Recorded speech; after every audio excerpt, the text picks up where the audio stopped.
Hi, I'm Andy Lee, and this is my car, Sandrail 23, which I built a few years ago. I sound a bit croaky at the moment because of a bit of a cold, so please forgive me, and just we'll crack on. I've no practical experience with the aerodynamics of vehicles. I've got an understanding of the theory on it, but there's only one way to resolve that and do some practical work. So what I've done is I've covered the car in tufts of wool. I know it looks a bit like Paul's hair, but it's just ginger wool from Poundland. So what we're going to do is we'll talk about the individual elements of the car, what we're trying to achieve, and sort of an understanding of what we've currently got to give us a bit of a baseline.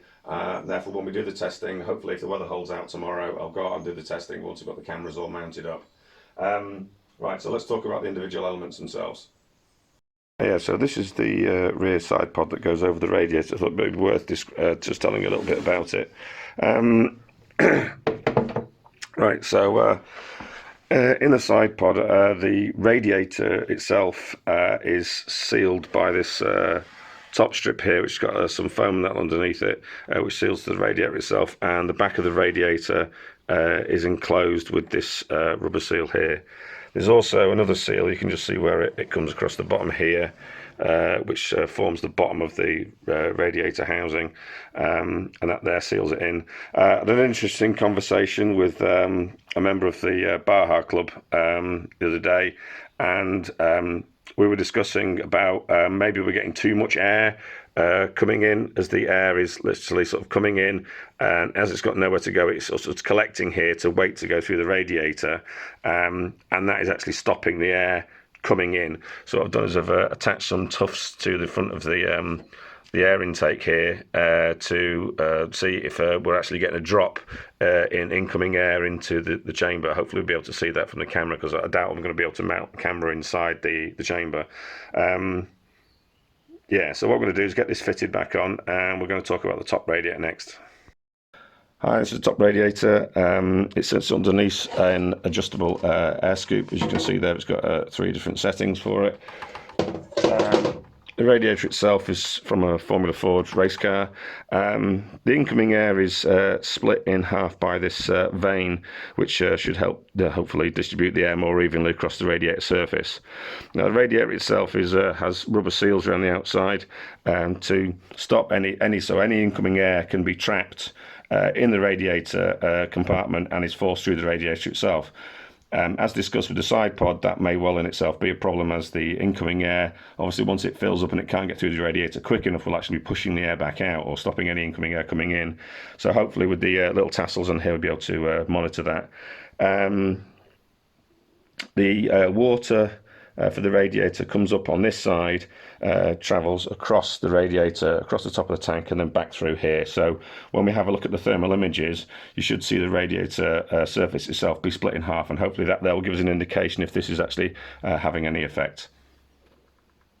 So round the back of the radiator, I've removed the fans, so we can get the thermal camera can get a better image of the radiator and where the cooling is actually taking effect, and also hopefully we'll be able to visually see where the air is coming through with the wool. Now, one of the other things I want to try and test is blocking off the area behind the seats. I know it's a bit rough and ready in that lot. It's just a proof of concept as opposed to actually being a final product. I'm hoping that this will create a sort of a low pressure well in the back here. So instead of actually forcing the air through the radiator and having the air coming through this way and having equal pressure on both sides, is to actually create a low pressure area here, and that there will actually suck the air through the radiator. So I'll do one run without the back panel in, and I'll do a run with the back panel in, and we'll see if we can get a difference in the airflow through the radiator. Right, so that's the individual elements over and done with. Right, what we're going to do now is, well, I've got a leaf blower set up just to sort of see what it looks like when the air starts flowing over the car. So what I'm expecting to see is, obviously, as the volume of air is travelling up the top of the windscreen here, obviously it wants to try and carry on in that same line. So as it comes over the top here, I'm expecting to see small turbulence appear here, and then a gradual flattening out of the airflow. So I'm expecting to see these front tufts sort of dancing about quite a lot, maybe even curling forward, and then hopefully be able to see these straighten out as they go into the top airflow. Obviously this is just a sort of a test to make sure that it's working as expected, and tomorrow we should be able to see it once we've got some real volume of air going across the car, and we'll do it at different speeds to try and get a record what's happening to the vehicle. So let's get that leaf blower started up. Right, so as you can see here, the tufts are all lay flat, so I'm going to start the leaf blower up. As I say, we should start seeing these start to pull forward, I would assume. Here we go.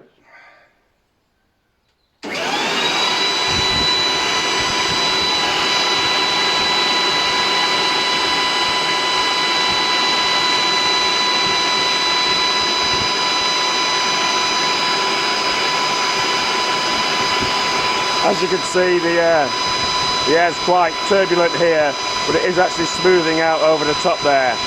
So that's sort of as we expect, so this will be a good idea of what we're going to see tomorrow.